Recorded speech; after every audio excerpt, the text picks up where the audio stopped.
Bam. Hi, I'm Ngozi McCormick, and I am here to invite you to the Bianca Johnson Show. And today I'm going to talk a little bit about me.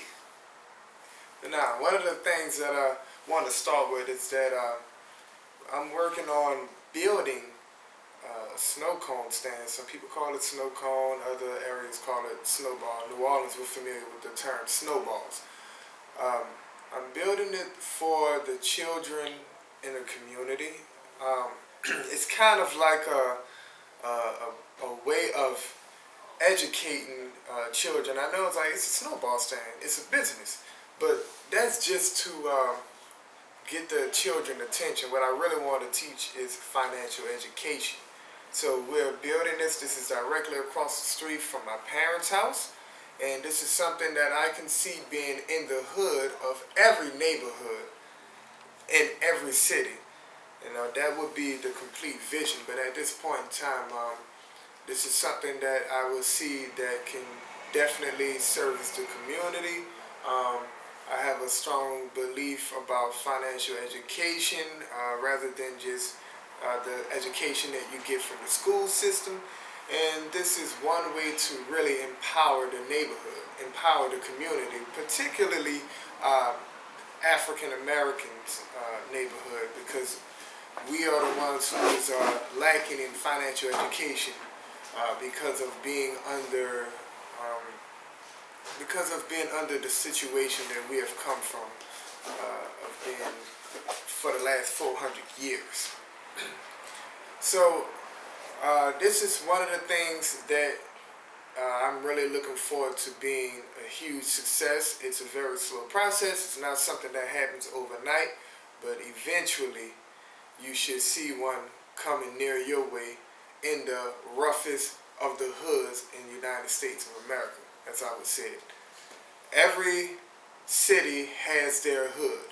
Every city has their Martin Luther King Street, and it's usually the street that has most crime. And so those are the areas that I'll be looking forward to. I'm really looking forward to touching the hearts and the lives of young children by teaching them to change their financial situation at an early stage.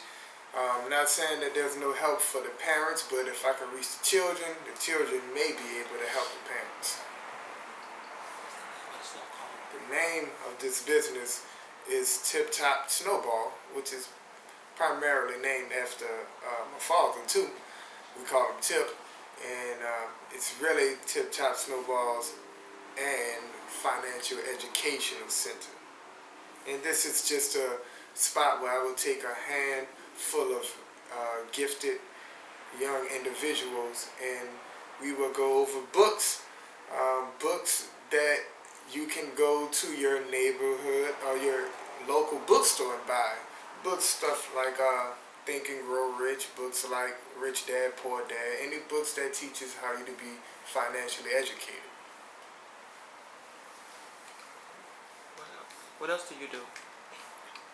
One of the other ways that I've been reaching out to children in particularly is through, I'm a stilt dancer. I'm an African stilt dancer.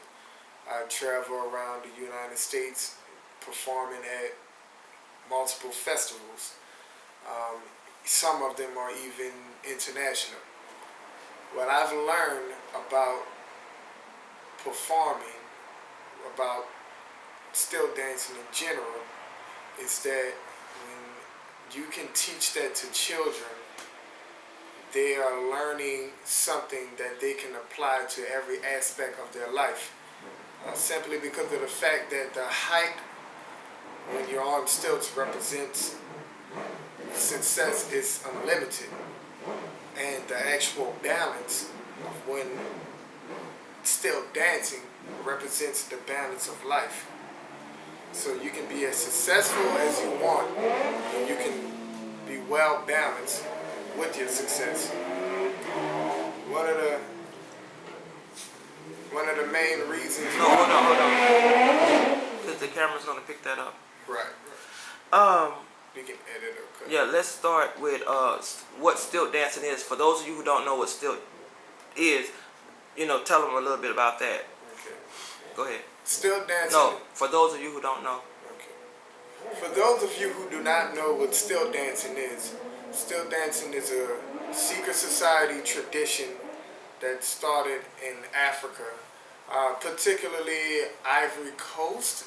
It's the region, and they have like 5 other countries that surround it, where it originated from. Thousands of years of where it started. It was normally used for ceremonies. The ceremonies could be a wedding or a celebration, or whether it's a funeral, or whether it's something, special event that's going on that you will see an African stilt dancer. They're usually fully covered, the face is covered, and it's more of, it represents an entity of its own.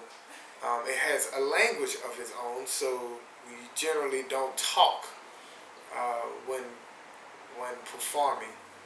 And that's a tradition that was brought from Africa, and that I've had the privilege of learning in New Orleans by having an instructor.